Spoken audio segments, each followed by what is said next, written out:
This is Telling the Story, a podcast dedicated to exploring faith, spirituality, arts, and culture, hosted by Ninth Hour Theatre Company in Ottawa, Canada. Thank you for joining us for our podcast series about heroes and villains.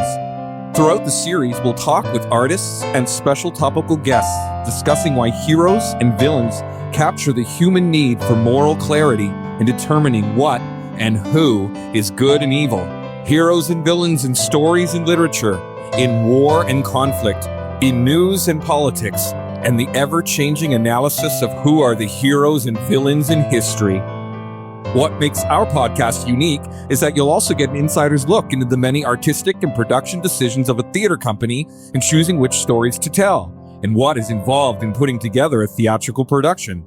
So, sit back and settle in for a stimulating dive into deep ideas and the world of theater magic. Excited to be back for another episode here. Heroes and villains in the news and in politics. Yes, it's very, what could we get into about this? Who knows? I'm joined by two great guests with me, two new guests to the podcast. I'm joined by Margot Wright Linke. Margot recently retired after 35 years working as a journalist with CBC Radio. She produced Ontario Today, a daily open line show that welcomed a wide variety of perspectives on everything from politics to current affairs.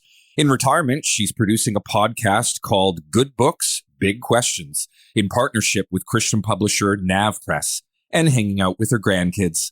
Welcome, Margot. Good to be here, Charley. And I've known Margot for a number of years now, so it's just wonderful to have her in this space with this conversation. It's good to be here. Yes. And I'm also joined by DARREN EMERY.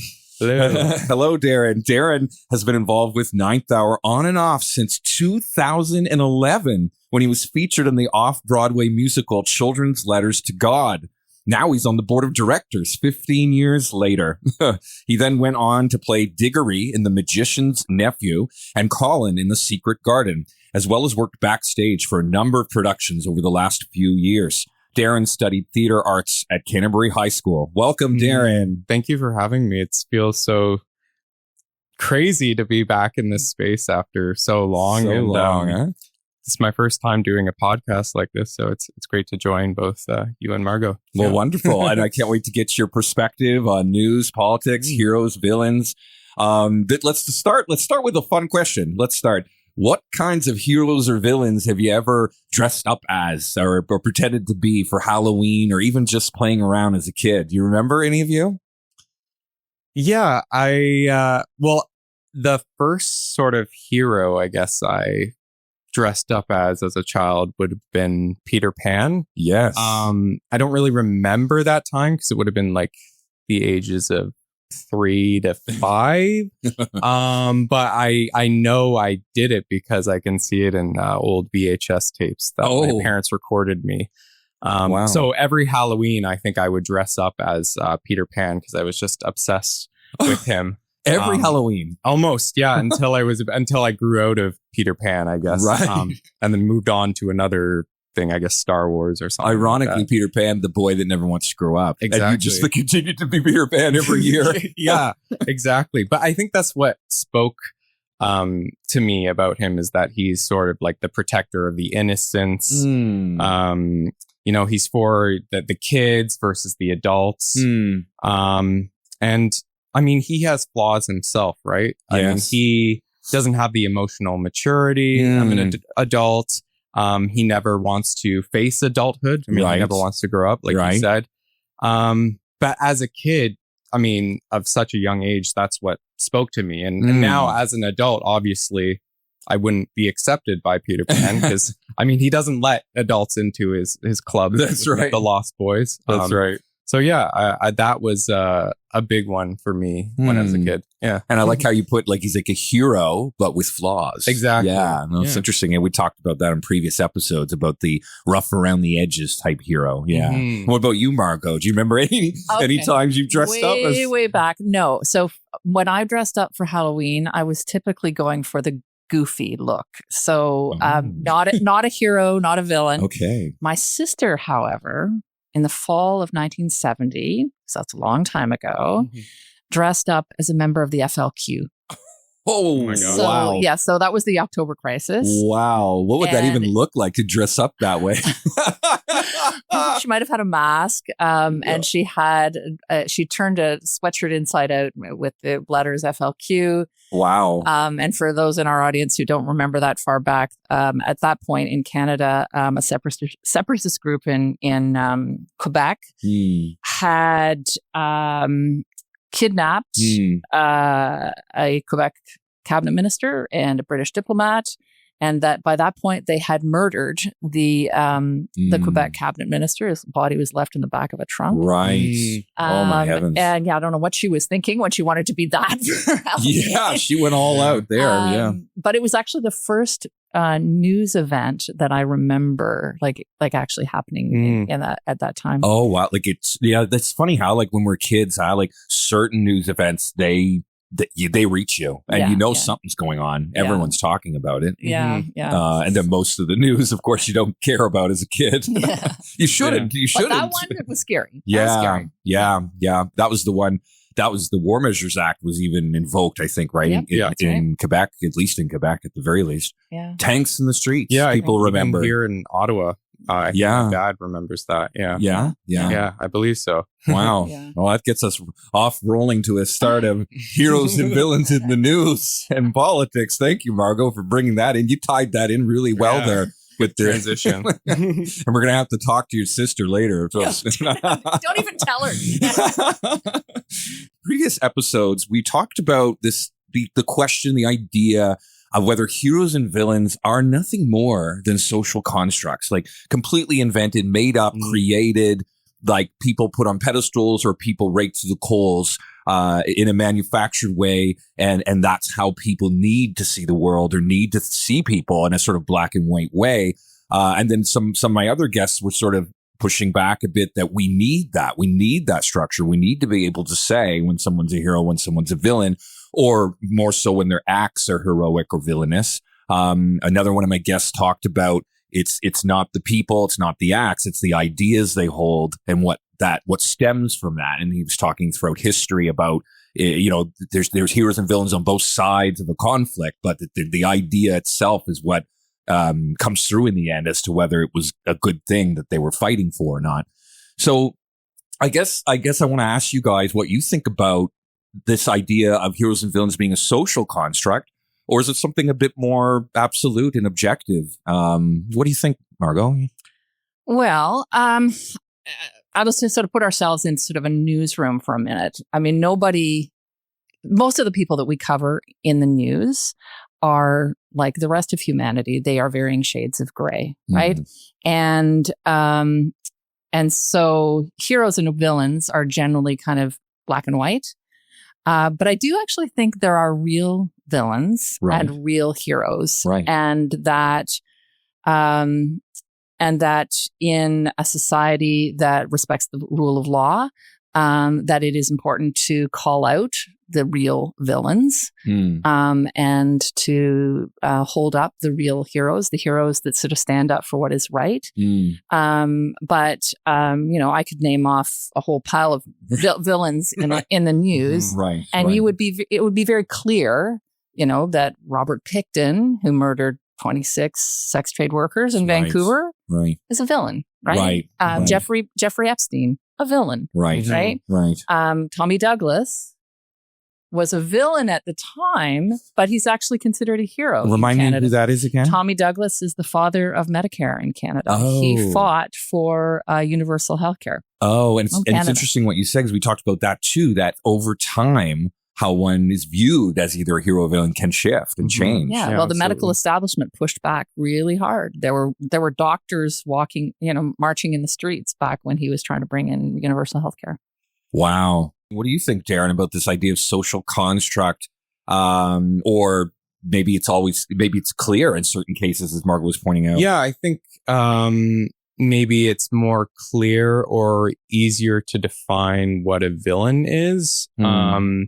Because of the laws in place and, our common ideas of ethics are similar. So, I mean, anyone who abuses or tortures or kills for pleasure and has no remorse. I think general consensus is this person is a villain. Whether they are redeemable, I think that's up to debate. But it's definitely more difficult to define what a hero is. I mean, I guess I'm trying to stay general in what I say, but I'll use a real world example. Luigi Mangione, who was the killer of the United Healthcare CEO in New York. Yeah. So it's interesting because I see from people about my parents' age, they would see him as a villain, and anyone who kills for any reason is a villain. But some people find his active killing was justified. That's true. Against corporate greed, right? There's many that champion him. Yeah, I'm even seeing like I think I came across. I'm not sure where in public, but I saw someone who had a shirt of him with like a halo around him, like he's some kind of angelic figure, and I was like, this is very strange, right? To witness. You're gonna have to remind me of that story. What happened? There was a young man in New York City that premeditated and killed a CEO of a an medical insurance company. Oh, right. Like, then they found him and arrested him. But there's some people that celebrate or champion that act as, someone in that position denying people health care, in the United States. Right. It's sort of like they're a villain. So they sort of deserve that is sort of some people's argument. And then, of course, the other side of the argument is, well, premeditated murder of anyone is wrong. And that's exactly that, right? So it's an interesting modern example that I remember being found fascinating that was the case, that we're now at a place in society where we're kind of divided, maybe not as much as we think we are, but divided on things like that used to be kind of just black and white, So it's very interesting. It's strange too, this fascination because he is a attractive male. A lot of people are That's right. Yeah, he's like a hero. Yeah, forgetting what crime he committed and just say, well, I mean, he committed this crime, but he is quite attractive. Right. As if that matters. We should forgive that. Yeah. And this is, there's other cases too where serial killers in prison get love letters from people. Yes. What is it with people finding... I'm sorry, that is creepy. Yeah. Yes, we've come full circle. It's a common occurrence, so there's something about it that's, I don't know, intriguing to people. Yeah. Yeah, there's you guys are doing Ninth Hour's doing something on Dietrich Bonhoeffer. Yeah, the beams are creaking. So he I don't quote me. Well, I guess you are going to quote me on this. But there is an episode in his life where he was involved, as you know, in a plot to kill Hitler, and there was a person who came to him asking basically for absolution, right? Like, is it okay? Is God going to be okay with the fact that we're going to murder somebody? Right. And he wouldn't do it. He wouldn't, not because he didn't think it was the right thing to do. Clearly, he was part of the law, but he said, I can only cast myself on the mercy of God. Right. So ultimately, who decides? It's God. Right. Yes. Yes. Yeah. No, that brings up another thing that we've been talking about too, in terms of heroes and villains. Like, when is it okay to break the law? Like, is the law always good and just and moral? Or can you sometimes be a hero upon breaking the law, in the sense that the law needs to be broken, like a segregation law, let's say, whatever. Like, in other words, it's interesting. Like, one man's terrorist is another person's freedom fighter, right? There's that expression for a reason, because some people see that this person acting over there as a martyr, as a saint. Other people see them as a murderer, or whatever. So it's an interesting dynamic. And but yeah, like what do you guys think? What's the news's role, Margot, in sort of like shaping the story, or like is it to tell people who the heroes and villains are? Is it to let them make it up for themselves, make up their own minds? Sometimes it's abundantly clear, as you pointed out, so it's kind of like no point shying away from the serial killer being the villain. But but when it comes to politics or sort of cultural things, it's not as clear, is it? Sometimes, like, how do you go about that? Yeah. As I said earlier, I mean, we don't sort of sit around a story meeting in a newsroom thinking, okay, which person are we going to decide is a hero and which person is going to be a villain, right? And I think the distinction that most journalists would have is that we expose villains. Right? We don't manufacture villains. Right. So there's a difference there. So let's give some examples. So back to Jeffrey Epstein. It was a journalist who exposed the sweetheart deal that he got in Florida, I believe. But it was the journalist doing a bunch of research and talking to the women the young women who he had abused. That tell that story, right? And so who creates the villain? Well, they did it together. Right. You think of the sexual abuse that happened at Mount Cashel in Newfoundland, the latter half of the 1980s. We knew the journalist who exposed that up against like serious opposition. I believe he was facing death threats.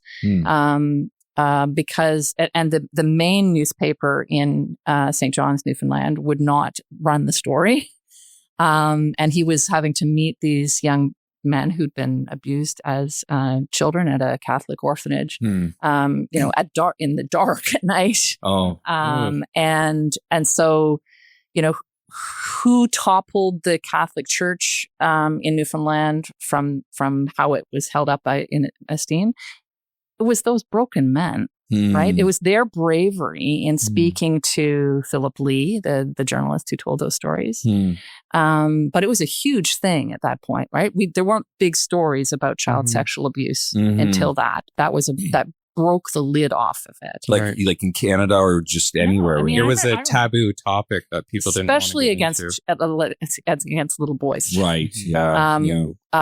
Little girls occasionally came up in the news, but I remember early on in my career, my fellow reporter who was horrified by how little time somebody who had sexually abused a little girl would spend in jail. Like maybe 3 months. Wow. Whereas now, I think partly because of Mount Cashel, we've been more horrified by that, rightly horrified by it. And I think the part of what you guys have been talking about in this series is how some heroes get toppled off their pedestal, right? Yes, yeah, we did mention that, yeah. And so the reporters, the journalists, play a role in that sometimes, right? Like when somebody has betrayed the public trust, whether it was the leadership of the Roman Catholic Church in Newfoundland back then. I'm not trying to paint all Roman Catholic churches that way,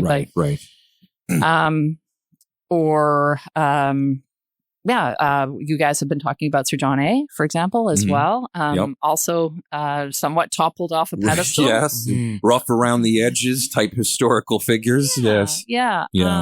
But in covering some of him being toppled, some statues of John A. Being toppled in the news in the last number of years. Literally knocked off pedestals. Yeah. Literally thrown into bodies of water. Yes. Yes.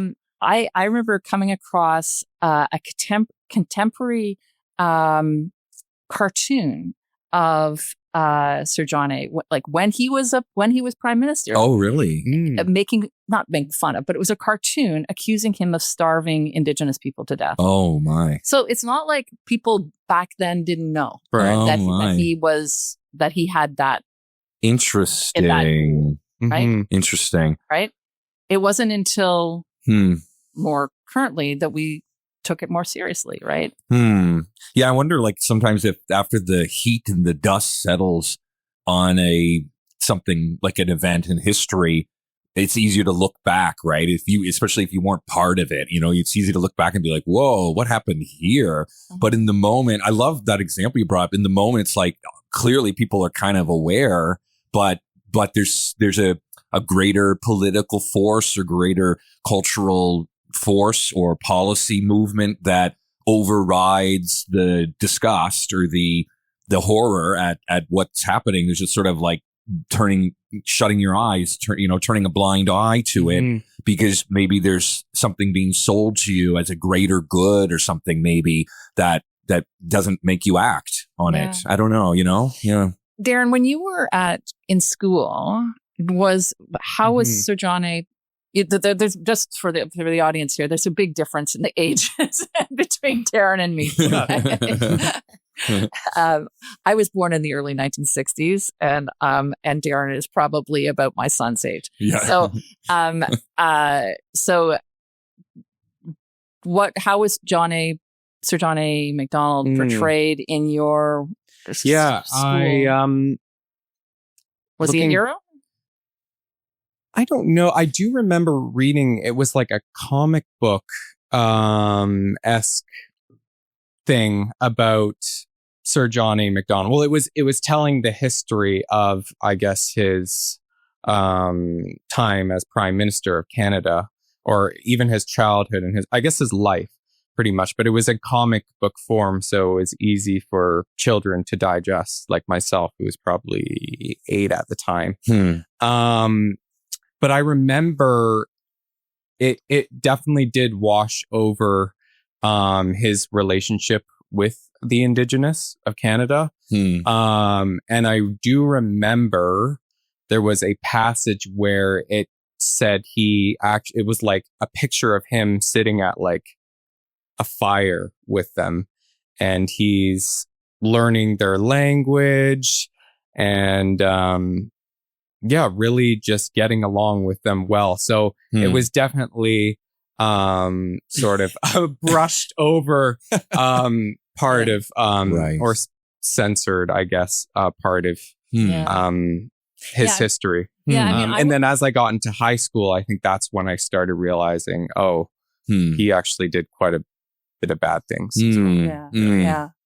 I mean, I think certainly in my schooling, he was held up as a hero in the sense that he was a father of Confederation. Yeah.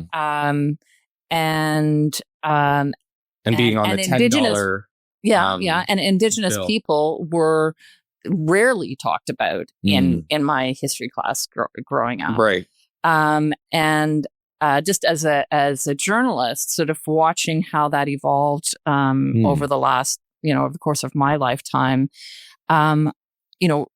Indigenous people were trying to get the attention of journalists and Canadians about what had happened at residential schools. Like they'd heard about residential schools, but they hadn't heard about.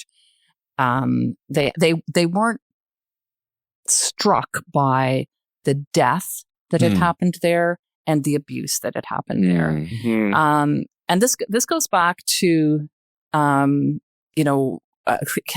we decide who's heroes and who are villains, right? And so how do we inform ourselves, right? Like part of it would be reading the news, but also like as a journalist at that time, I started and I think a lot of Canadians started reading a lot about what had happened at residential schools, Indigenous history, Indigenous authors, and that sort of thing. And it was kind of like, wait a minute, we've all been asleep to what had happened. And that's kind of where I started coming across all of these things that were contemporary, kind of like, why didn't it bother you that like 50% of your school died? Right. Like if that happened at any school in Ottawa, we would be. I know we'd close the school. Be front page news. Well, and actually one of the plays we're doing in part of the Heroes and Villains Gleaning series this year is a new play, Divining Spirits, and it tackles this issue of heroes and villains and how it changes over time. The two characters in the play are Bryce, Dr. Bryce, and Scott, Duncan Campbell Scott. I could be getting the names wrong, but basically one was like the policy maker or one of the architects of residential school policy. Celebrated Poet Laureate of Canada, celebrated at the time.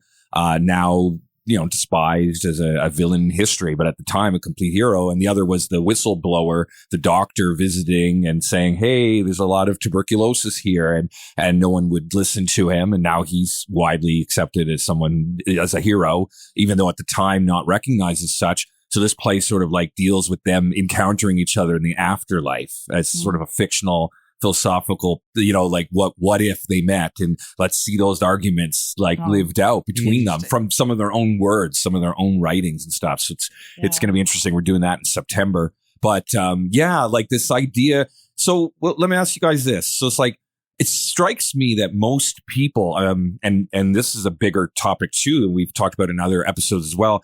Most people, I feel, but maybe I'm wrong about this, but when I watch people's reactions and watch their minds change and their opinions change, especially about historical figures that are slowly and gradually toppled off their pedestal, it always strikes me how black and white people are in their thinking about everything, really. And it always bothers me in the sense that, like, Johnny McDonald, let's use him again as an example. It always bothers me because it's like you can totally totally list some accomplishments. I'm sure you can. And I'm sure there was good things he did. I don't know him. I've never met him.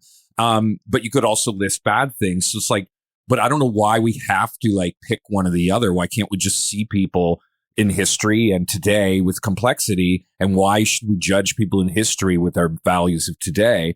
I don't know. What do you guys think? Why can't we just add information to our knowledge about somebody instead of switching, they're no longer good, why can't we just add to the complexity of the fullness of a person, I think nuance makes people uncomfortable. Yeah. And it questions their, I guess, perception of reality. It gives uncertainty. Yeah. People want to know who's the villain and who's the heroes in society in order to have some kind of structure to follow, right? When people question their reality, they don't want to do that. They really don't like this idea of uncertainty. I think all of us as humans don't like uncertainty of the future. We want to know what's going to happen. We need structure. Yeah. And in terms of who's good and who's bad, maybe what's right and what's wrong. Yeah. Yeah. I think so. And so when you add that complexity, people just freak out. Right. Yeah. Yeah. I mean, what do you think, Margot? Yeah. Well, I don't think I would call, I don't think I would call Sir John a villain. Right? Okay. Yeah. He was probably a mix of good and bad. Certainly the bad is pretty bad. It's bad. Yeah. Right. But he also was,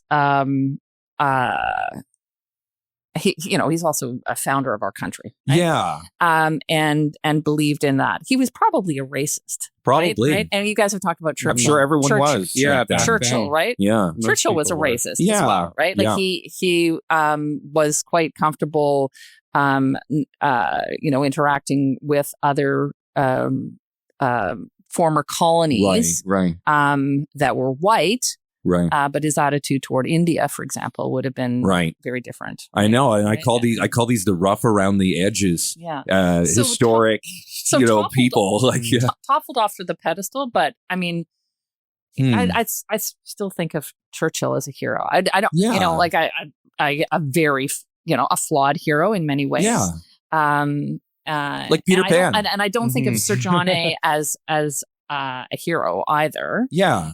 But back to what I was saying earlier, most of humanity are shades of gray, right? I think of the people who are politicians right now. Any politician I have met has, I think, at their core, they want what's best for Canada, right? They're not. You're not getting up in the morning trying to be a bad trying to person. Make it bad, yeah. The ways that we disagree is on how we go about doing that. Right? Yeah, and some of that is not right. That's right. Yeah, right? I think that's what you could say about that, about any relationship, right? It's how you fight really is the measure. It's not you will disagree. You will disagree on things, but it's how you disagree. See, that seems to sort of I think you can put that in the realm of politics too. It's how you disagree, what comes from that versus, I mean, you are going to disagree, but you got to, how do you disagree amicably, right? You know, maybe that, clear-cut black and white thinking of, okay, these are the heroes and these are the villains because yada, yada, yada. Darren, let me circle back to something you said. You're saying that that we need, we like that structure, and it's easy to condemn the, human beings have a desire to sort of condemn the bad guy, right? And perhaps hold up the good guy. But anyway, I think you're absolutely right, and probably more so in the last 10 years, I would guess. So in the latter part of my career, so I would say in the last 10 years of my career, we had the Me Too movement, we had residential schools, we had Black Lives Matter, we had COVID, we had rethinking around gender, all kinds of things, right? And there was a reaction where he's like, bad, right? And, I think that's the cancel culture stuff, right? And I think there is value for each individual to determine for themselves who are the heroes and villains in their lives. And what I mean that there is, who do if I hang out with this person or this group of people with these ideas, is this dangerous for me? Or is this a group of people, or are this person I'm going to try to shape my life around? Is this person going to help me flourish? Right? So those are good individual questions that each of us should ask. I guess I was going to say with this black and white thinking, I think it makes compromise close to impossible. With the other group. And redeemable. You used the word redeem before. Yeah. Right? And can we redeem any of these characters? And I don't know. I mean, there's certainly some of the stories, like you think in terms of the Me Too movement, Harvey Weinstein, Bill Cosby. And there's groups on the internet for everything. I mean, even for the darkest people out there who've committed the worst types of crimes, there will be a sub community on the internet somewhere that roots for this person. Unfortunately, whether we like it or not, and want the person ostracized from society. And I think some people root for the villain. I mean, we have it in media and movies and culture where the anti-hero is, we kind of root for the anti-hero. We kind of root for the bad guy to succeed, whether it be, these TV shows about, serial killers, the main character, and, we're sort of rooting for him to get away with it. Or the main character's like a high school teacher that starts to sell drugs and makes drugs. And, again, you're talking about Breaking Bad.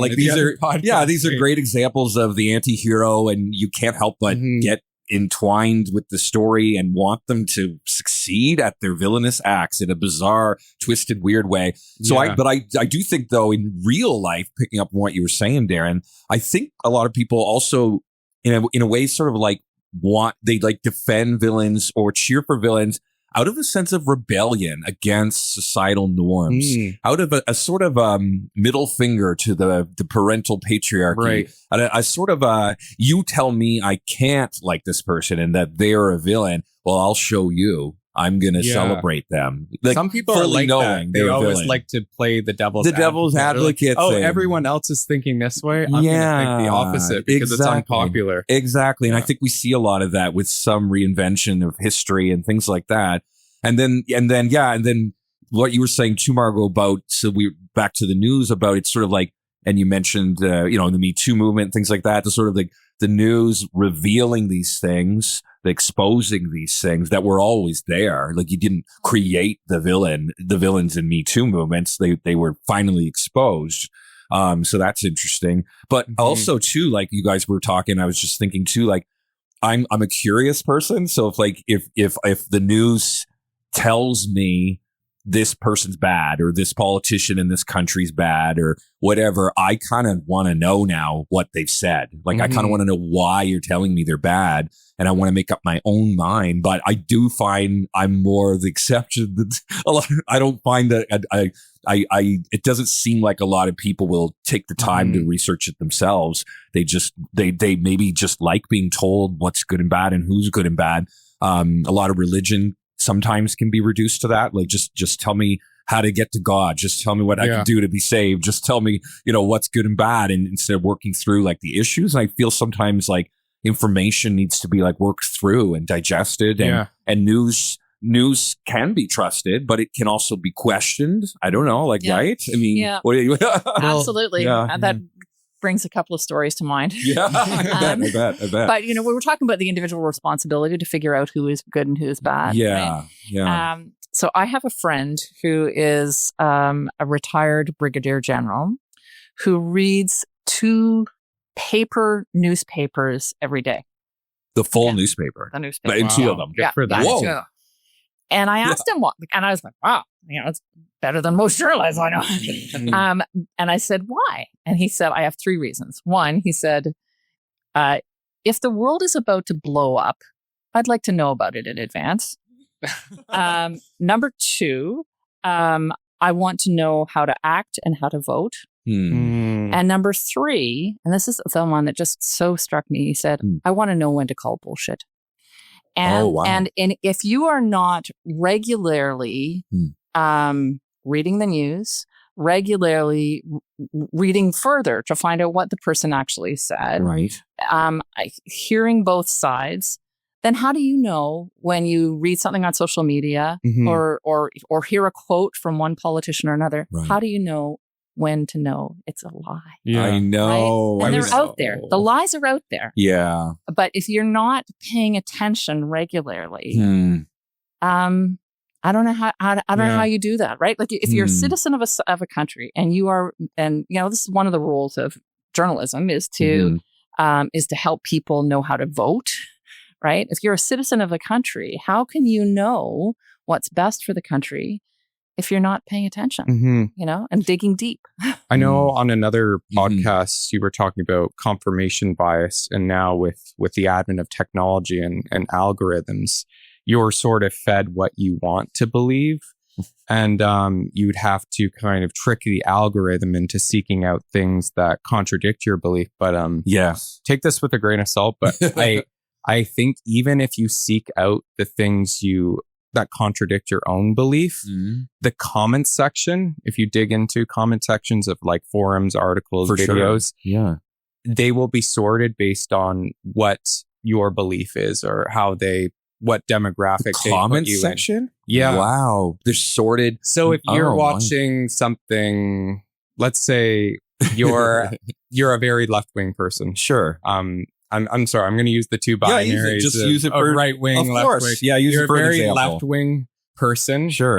But you decide, okay, I'm going to watch something from right wing, alt-right news outlet. Sure. If you go to the comments section, you'll see a lot of people lambasting the video. Or saying, oh, this isn't right. I don't agree with that. Or what you're saying isn't facts or whatever. Wow, like I didn't realize that. And to actually get to the alt-right comments, you'd have to dig deeper. So the supporters of the right-wing video you just watched, they're at the bottom because your algorithm still thinks you would not like this figure. Exactly. Yeah. Oh, wow. That's wild. An argument for communicating in real life. That is definitely an argument for communicating in real life. Trying to search out things that contradict your belief or other opinions or other school of thoughts are difficult. You're still going to lean to one side more than the other. I don't think you could be completely neutral, which is why... not in the digital world. Yeah. But in the real world. But even in the real world, it is hard to seek out, and we don't generally do this, seek out people whose ideas we disagree with. I remember some where it was hard to even be in part of the same conversation. Right? Yeah. Without going into shouting matches. Well, just I can't believe you say that. Yeah. What? You need to walk away. You think that of that? What? But I mean, that was my job for 17 years. We were talking earlier about how I produced an open line show, and what makes an open line show interesting is the diversity of perspective, right? So you're constantly trying to bring in voices that perhaps aren't getting as much airtime elsewhere. And also bringing together divergent voices of people saying, and they're random, right? Well, not random. I mean, they're calling in and they are selected, but the goal was to bring in together people who weren't on the same page. And what was interesting is that over the course of the hour of that program, you often heard people learn something. Yeah. There was one in particular that's coming to mind. We were interviewing the head of Toronto Pride. And I think I know the story you're about to tell because I listened to it and it struck me. Go ahead though. Okay. I was going to bring this up myself actually. Oh, really? I think I know what you're about to say. And a caller called in and identified himself as a Christian. And the first thing he said was, "I don't believe in LGBTQ rights." And the host said in response, "Well, just to address that, it's not really a matter of whether you believe in them or not believe in them. They are a fact. We do have rights in our Constitution that make it illegal to discriminate against somebody based on their sexual orientation." And but then what was interesting was that the guest, I think he'd grown up in the Caribbean, but had also grown up in Christian home. And so the two of them actually found common ground, like the guest and the caller found common ground about their faith heritage and about treating people with dignity and loving your neighbor. And so like I was sort of going, what? I mean, you're expecting those people to be on diametrically opposite sides, but actually they found common ground. Love it. It was beautiful. Like that was kind of like, oh my goodness, that's a little piece of magic. It's scary because the norm is when people disagree so vehemently about things, it's like, oh, they're not going to interact with each other. They're not going to be part of the same spaces together. That's a very interesting story that people can come together despite differences, and it's not like they have to completely avoid one another. Yeah. What do you remember about the? I thought is it the same thing? Maybe it's not. Actually, it's the same. It might have been the same episode, but it was about the Toronto Pride.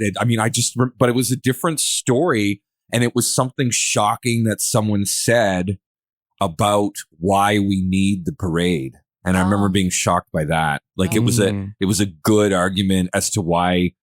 I can't remember what it was, but it was like, but someone was like, I support the Pride Parade, but why do they have to shake their booty. Shake their booty and be half naked and stuff. And someone, the argument was simply like, well, because that's the very thing that's been oppressed for so long of that type of expression for LGBT people. So that's the thing the sexual they're doing, to mark to because that's the thing that you're not allowed to do. Right. So it's like the very reason to do it all the more at the Pride Parade. And it was much more better articulated than what I just did, but it was struck me as a good argument. But back to what you were saying about people coming together, I really wish our society had more of that. It grieves me when debates or our discussions just go into ad hominem attacks. So instead of attacking the idea, they just have nothing else to say to defend their position. So they then just accuse the other person of being a racist or something. Like they have nowhere to go anymore to discuss the idea, right? You're just like, well, you're just a bigot is sort of the end of the conversation. It's then it turns into personal. Yeah. Instead of just engaging with why the person thinks that and maybe try to understand where they're coming from. Even if you find what they believe to be abhorrent, why can't you see them as human and try to get behind why they believe that thing. And I know you've had a lot of experience with that, Margot, in your journalism, in your show. Yeah. Well, what's coming to mind actually is a show we put together on a podcast that I'm currently producing. Sorry, I'm knocking the mic here. Where we interviewed. Your Good Books, Big Questions. Yeah, so Good Books, Big Questions interviews a bunch of authors, right? And the authors write for a Christian book publisher. But this particular author had written a book based on the what's known as the prayer of Saint Francis. Is the peace prayer, make me a channel of your peace, right? Kind of thing. Yes, a beautiful one. Yeah. But he had this really interesting quote in the podcast. He said, "I have always believed that everybody is right about something." And he said, "You may be sitting there listening to them, and 95% of their stuff, what they're saying, you're going, yeah. But there'll be something in there that's true." And he said, "I'm curious about that. And if I can listen to that and find that one true thing, then I can have more, compassion for that human being, right? Like, and it helps me be." He was a minister, right? So he said, helps me be an ambassador for Jesus Christ if I can actually listen to that person. And he also gave an example of somebody in his circle who had said something racist. And he said, if I had just responded by saying, "You racist," that would have shut the conversation down. Oh, yeah, totally. But he said, what I did instead was say, did that person do that because of the color of their skin? Or could somebody just as, somebody from this race or another race have been just as likely to do? That's a human problem. That's a human problem. It's not. That's right. Got anything to do with the color of their skin. That's right. You can treat people poorly for all sorts of reasons. Yeah. So I love that expression. Everybody is right about something. And so so when we are listening to people who say things that we're just sort of going, "Oh my goodness," it's a challenge to me to sort of go, okay, is there something I'm missing there? Is there something that they're like, why do they support that guy? Yeah. Right? Yeah. You have to have the curiosity. Like, why does this, smart, caring person I know believe that when I couldn't possibly believe that? Like, but then be curious enough to be like, well, wait, I know Darren, I know Margot, and they believe that, or they support that guy or whatever. So what am I missing? What do I not know? What information am I lacking? Because going back to what Margot was saying earlier about her friend that reads the newspaper. Yeah. Three reasons for reading 2 newspapers a day. Yeah. Right. Yes. Does he read 2 newspapers from kind of the same political leaning, or does he purposely read like the quote unquote conservative newspaper and the quote unquote more liberal newspaper? Do you know what I mean by that? Because it would be interesting to read 2 newspapers and what do they say about the event that happened yesterday, and just to see how they report on it very differently. Yeah. Yeah. Well, he's reading the Globe and Mail and the Ottawa Citizen. Right? Okay. So a local newspaper and a national newspaper. Right. I would say they're both pretty mainstream. Yeah. Right. Yeah. They're well established. Sorry, I remembered what my train of thought was. Go for it. So it's the how we have to kind of shift through the news because when we talk about heroes and villains being social constructs, the news, they have to make a story out of issues that are going on. They're not presenting data sheets or legislation reports to actually show what the numbers are to see, okay, these are the facts. And take what you will. There's a story. There's a conflict. Like a narrative. There has to be a story, because news is now entertainment, right? Some of it is. Yes. More so than others. But every sort of news outlet is competing for the attention of the audience and to get their numbers up, right? For sure. For sure. I mean, there are people that dig through reports to try and get like a good general idea and knowledge of, okay, I'm informed on this topic and I have the facts here. But most people who watch the news, like your average person, is just going to take the facts from what is being recorded in a news story that I guess that's shown for about 3 minutes, and then, okay, we're moving on to the next topic. Right. So, yeah, like most, they maybe don't have the media literacy, like sort of just taking it without questioning, you mean? Like they're just taking the narrative. This is in fact what happened. This is how most people consume news and politics right now to base their decision on, okay, who I'm going to vote for. What are issues that I want to fight for in the world? Politics is almost like a sport or a religion, and it seems to be. Maybe it always has been. I don't know, but I'm always fascinated by, again, like who do you put your trust in? Like who's like when we talk about when we say the word hero, what do heroes do? They save you, right? They save you from the burning building. They save you from destruction. You're falling from the building. Superman swoops in and scoops up Lois Lane or whatever. Like a hero's meant to save you, and a villain is the one you need saving from, I guess. And I feel like sometimes politics particularly degenerates into this. I don't know. It's almost like I'm going to get my salvation from this fellow human being. Like they're going to save Canada, or they're going to ruin Canada, whatever the perspective is.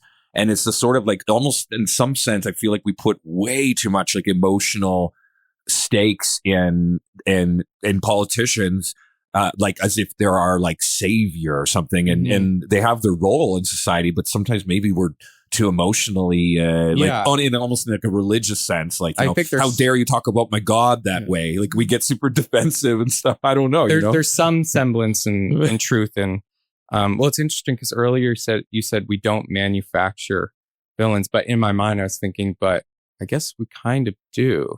Well, in my opinion, when it comes like in a politics race. For who wins and campaigns and whatnot and the ads that show up on TV. I'm saying journalists don't manufacture. You are listening to Telling the Story, a podcast dedicated to exploring faith, spirituality, arts, and culture, hosted by Ninth Hour Theatre Company in Ottawa, Canada. We'll return in a moment with the rest of our discussion. Ninth Hour Theatre Company presents Beauty Will Save the World, a brand new musical audio drama for the whole family.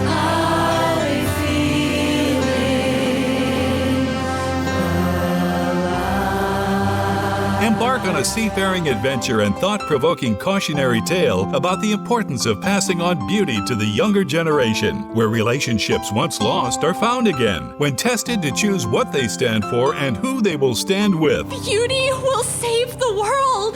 I've felt it! I've lived it! Laughter, action, and tears, reminding us about the sacred things that make life worth living. To listen to full episodes or exclusive behind-the-scenes content, go to beautywillsavetheworld.ca. I want to more than just survive. I want to hope and feel alive. I want to live, truly live. beautywillsavetheworld.ca. And now, back to the discussion. Campaigns and whatnot and the ads that show up on TV. I'm saying journalists don't manufacture. Okay, I see. I see the distinction here. That's not their job, right? Their job is to relay what the politician is telling you and tell you what they have done in the past.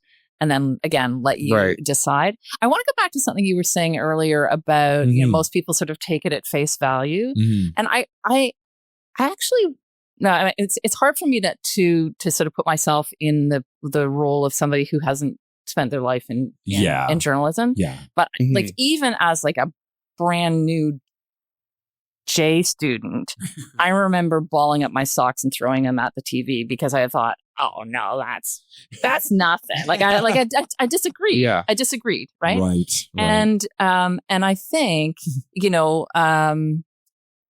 if you are sitting, let's say you're listening to an interview, right? A news interview. If you are listening to that news interview and you're thinking, oh, that interviewer sounds really cozy with that guest. Right. In the back of your head, you're thinking, wait a second, they're not asking a question about the thing that I find troubling. Right. Or if they're really aggressive about that, the person, if the interviewer is really aggressive with that person. Right. And they're like, not letting them talk or, like some people like that. They just like people talking over and fighting each other too. They consume that up. But actually most people hate it. Most people hate it because it's as though the interviewer is standing in for you as the listener and they're being indignant on your behalf. And it's kind of like, no, you ask the questions, ask tough questions, ask the challenging questions that I'm thinking in the back of my head, the things that I'm troubled by, the things that people who disagree with me are troubled by. Ask those questions, but don't get in the way. Don't be indignant on my behalf. I get to decide. Totally. Right? I get to be the person who falls up my socks. I agree. Do you prefer watching interviews that take place where you're just completely against what the person being interviewed says? You prefer those much more than somebody who you would agree with? Oh, no. I like both. Okay. I like both. I know one has an entertainment value for sure. But I know what you're saying. Like sometimes, don't tell me how to feel. Just ask the questions neutrally. And I'll just decide how to feel about their answers. Yeah. I know what you're saying. So one of the things, the outrage. One of the news outlets that I would listen to and read regularly would be the New York Times, right? So in the U.S., they would be considered left of center, right? They've certainly been, holding President Trump's feet to the fire.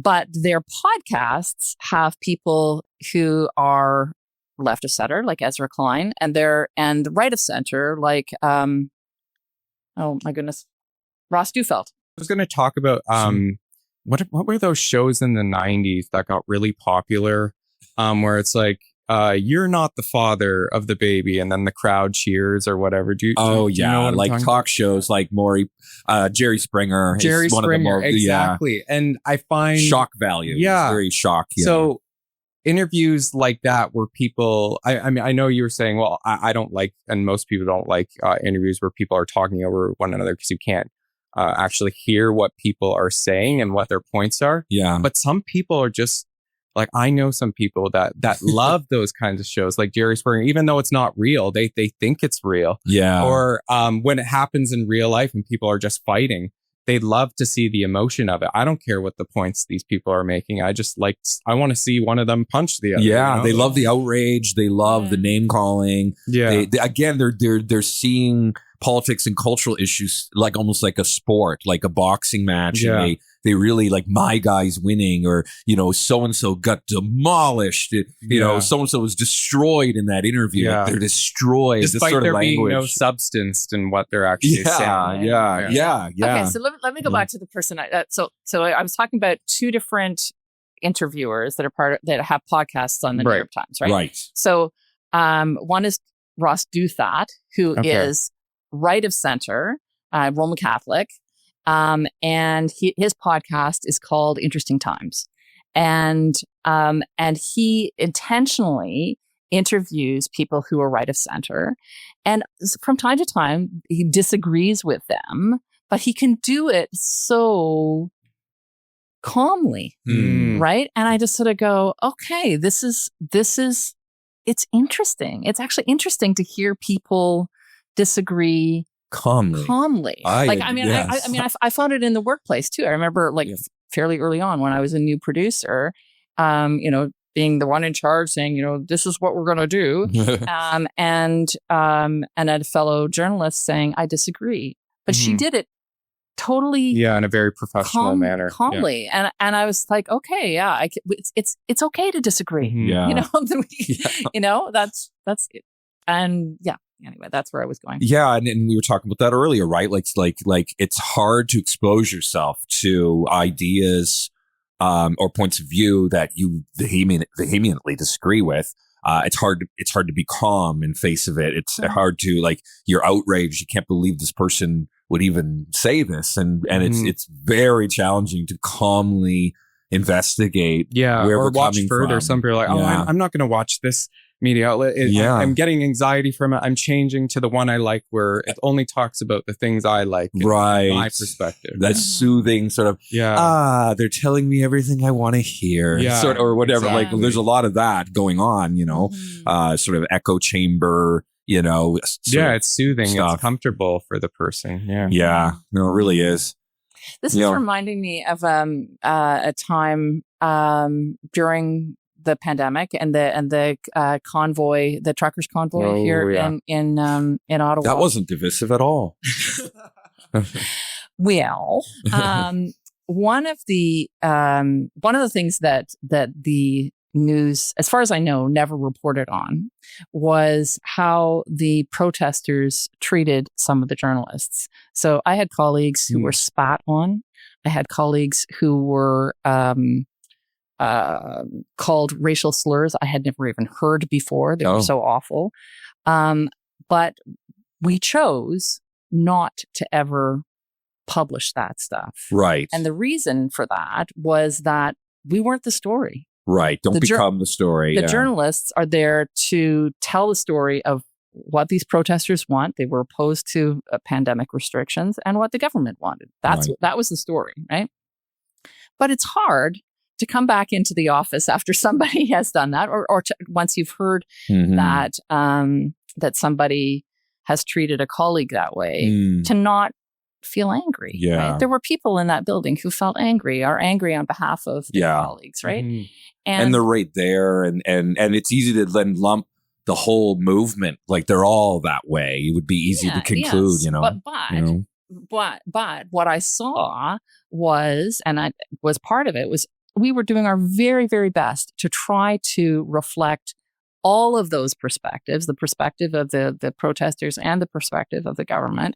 And as a personal human being, the way that I tried to deal with. So that was what I did professionally. But when when you go home at night, you're trying to deal with your anger about the fact that somebody has spat on your friend. Then I thought, okay, how do I respond to somebody who does not trust the news media? Right. And I just decided I need to respond with compassion. Right. So that was my answer to anger. I think that is. I mean, I think very hard to do. It's very hard to do, and I went away for a day to try to come up with that. It's like I need a retreat now. Yeah. Exactly. Well, and I think that's I mean, it's slightly off topic, but I know like the discussion around the trust in journalism and media, it's an ongoing discussion. It's been going on now for years. The decline in the trust and all these things, and it's like trust is earned. And so I love that approach, Margot, the compassion, even when treated poorly, because like to just become then a further villain to the people that already think you're the villain, you're never going to earn their trust. So you have to go higher. You got to you know what I mean? You got to respond in a professional way. Otherwise you're just going to fit their narrative. Oh, all journalists are evil. See, they're this, and it's so easy to do that. No, I do think that actually is one of the challenges for journalists today is how do you rebuild the trust in the where you've lost it. Right. Yeah. There are some really cool initiatives that are going on that are essentially at that. They're aimed at trying to rebuild that trust. Yeah. There's lots going on, right? Lots of discussions and things. And you made me think too, it's hard, right? Because there's been a lot of prominent news stories in the last 10 years in which all media got it entirely wrong. And so it does, or they got who the hero and the villain is wrong. And then what? Facts came out later. I put on the spot.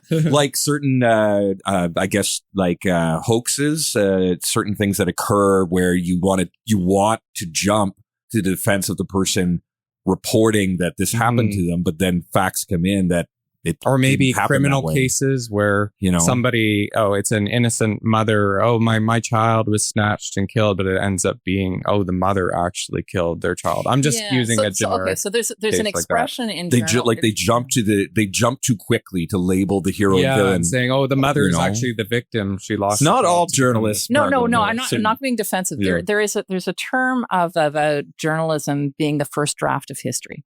Right? Oh, I never heard that. So the journalist can only report what they have at the time, right? Yeah. And especially, look, when there's some big event happening, let's say it's a plane crashing or, the murder of George Floyd, something like that, right? There's a bunch of people standing around. There's reporters, camera people, holding a camera, right? All they can do in that moment is report what they're seeing. And they're trying to bring the audience along with them, right? But it is the first draft of history, right? Mm-hmm. There will be something that we learn the next day. Right. That's saying a first draft out of multiple I like drafts. That, yeah. Become finalized. Okay, we have the whole story now. And good journalists re-emphasize that continually to their audience, that we actually don't have the whole story. Mm-hmm. We're reporting to you as we know the facts, that sort of thing. But there's lots of examples of journalism, unfortunately. Well, if you could call it journalism, I guess, where it's like jumping to conclusions. Yeah, well, that's the thing. Telling you how you're supposed to feel before all the facts. There's pressure for them to present something. Oh, breaking news! This is what we have right now. Yada yada yada. This person, they're a killer. They need to be criminalized, put in jail. And actually, here are the facts. I know. Great. We just got something else in right now. And it's tough with video because you got that video clip, right? So it's like with all that you have presents a particular narrative. Like, look what this person did. I look at the 30-second video, see for yourself, and you're like, yeah, how could they do that? And then but they're not seeing the 2 hour before that or after. Yeah, now the 2 hour video has come out, and you're like, it's just one moment in time. Yeah, that's constantly replayed. Yeah. So anyhow, but it's tricky to know what to believe and who to trust these days, and I guess maybe I want to give you guys the last word. Maybe that's a good question to end on. Like, what would you say to people who don't know what to believe and how to trust into thinking about heroes and villains in the news and in politics? What would you recommend them do? Like, what would you have to say to someone who just absolutely, doesn't know what to believe, doesn't know who to trust to give them the news, and there's certainly lots of people out there like that. And I know lots as well. Like, would you have any thoughts for them or any other last words you'd like to say about this topic? It's a tough question. Do you want to go? I can. Sure. Okay.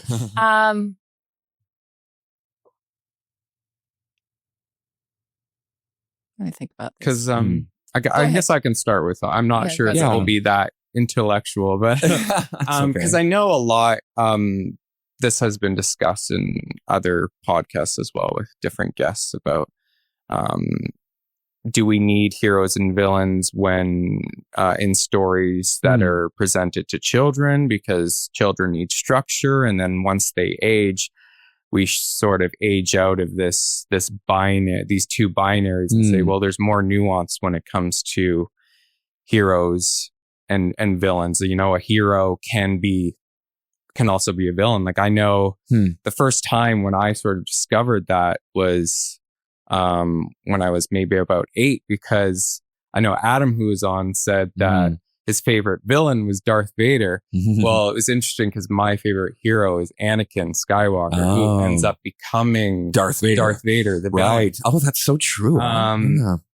So it was, I remember, because I grew up with not the original trilogy of Star Wars. The second trilogy. Yeah, the prequels where it showed, okay, this is how Darth Vader became evil. Right. But I was watching it as if he was the hero, because I didn't really watch the original trilogy. So interesting. I was watching him as this child, he cares for his mother deeply, wants to free her from slavery, then finds the love of his life, wants to save her from death, and does these bad things. But when I came to that realization, oh my God, he's the hero that I dress up at school and play with my friends, say, oh, I'm Anakin with a lightsaber. He's actually very flawed and becomes this evil character that we all, I mean, he's an iconic evil character, but he's also like the Hitler of his Star Wars universe. And what he does and genocide of a complete planet. And his pain and grief. Sorry, I'm getting nerdy. No, his pain and grief turns to hatred, which just makes him, he turns into Darth Vader. Yeah. But I guess I went off on a little tangent, but it is difficult when it comes to news and politics. Like, do we really need to label people as heroes and villains? Or can we just say what they did and, let the audience make judgment for themselves? I mean, maybe if we do that for children's stories, I don't know if they'd be able to, comprehend the difference and pick out differences. But I mean, I use Star Wars as an example because it is a children's story, yet it deals with the complex topic of here's a hero, but they're also a villain as well. So it's, I don't know. It's so I know you're leaving us with that question, right? Like, no, that's great. No, thanks, Darren. That's I think that's a good place to end off for your final words. That's good. And what about you, Margot? Any recommendations for people or final thoughts? Well, just picking up on what Darren said, I do think we have to call out when something is wrong, right? And in a just society, that means, when something's wrong, it's wrong, right? So how do you figure out what's wrong and what's right, right? And I think that what is good and bad, what is good and bad, right? and there is nuance. In fact, probably most news stories, there is nuance. The Jeffrey Epsteins of the world are, they may get lots of headlines because he was a villain, but most stories. That's an extreme example. Because what good can you see? The bread and butter of journalism, there is nuance, and often we choose stories. Often journalists choose stories because of the complexity of the values that are at stake. And journalism is supposed to create a space for us to have that public debate, to figure out what we all together decide is the best thing. So how do you do that? Well, go back to my brigadier general friend, right? Inform yourself, right? But then, I mean, ultimately, like, what is the yardstick that you use? And as a Christian, my yardstick would be Jesus, right? So, he stood for love. He stood for mercy. He stood for justice. He took on people who were yes men. He took on people who were sexist, right? There are principles that are things that when I'm trying to decide what's the best way to respond, that I can go, okay, well, he is my hero. Here is somebody who has set out an example of what is good. And I can, and as I say, there's lots and lots of nuance, and there's lots of human nature too, right? When I don't feel like being generous, I actually have to tell myself, that's what he did. Yeah. He was self-sacrificial in terms of his generosity. When I don't feel like, when I feel like hating somebody, because of how they treat me or they treat other people, like me, then I have to say, no, that's not the way, the way Jesus would want me to respond with mercy, right? So there are ways, and Christianity isn't the only one, but there are yardsticks for how we can decide what is. There needs to be some template to look up to and say, okay, these are the characteristics that I should embody as a human being in order to represent the goodness in society. And back, like if you put that back into a pluralistic society and pluralistic newsroom, I'm not suggesting that it's only Christian values, but there's a whole pile of them that we agree on. Right? Absolutely. There's a whole pile of them, and that example of that the head of the Pride Parade and the Christian caller shows that, like, even those people who are diametrically at opposite ends can agree on love. They can agree on human dignity. Those are, we don't to debate. Do we have to debate that? Yeah. No. I know. And it's, again, I think this is great. And because otherwise it's the Wild West and murdering is someone is good. And, things start to unravel where you don't agree on basic things like love is good. Anarchy ensues. Anarchy ensues, And I also think like when we kind of shake our head at what, bad stuff is going on in the world, I often tell myself that is not the end of the story. That's right. Like that politician, that war is not the end of the story. It's not. And often history brings about justice in the end. Yes. Who knows how we'll be viewed decades from now today and what we do, what we've done, what we've allowed to happen. Yeah. So no, it's very good. Subsequent drafts of history. Yes. Thank you. I love that. Wow. Great. Yeah, it's great. Well, thanks so much, Margot, for being on the podcast. It's been insightful and a wonderful discussion. Thank you. It's been good to be with you, Charlie. And thank you, Darren, so much. Yeah, it was awesome. Thank you for inviting me again. My pleasure. This has been Telling the Story, a podcast dedicated to exploring faith, spirituality, arts, and culture, hosted by Ninth Hour Theatre Company in Ottawa, Canada. Thank you for joining us for our podcast series about heroes and villains. You can listen again to this and all our podcasts through YouTube, Spotify, and directly on our website, ninthhour.ca. Be sure to like, subscribe, and follow us on social media, or you can sign up for our newsletter to be the first to receive exciting announcements, opportunities, and behind-the-scenes content about our current and future productions. We hope you'll join us again in Telling the Story.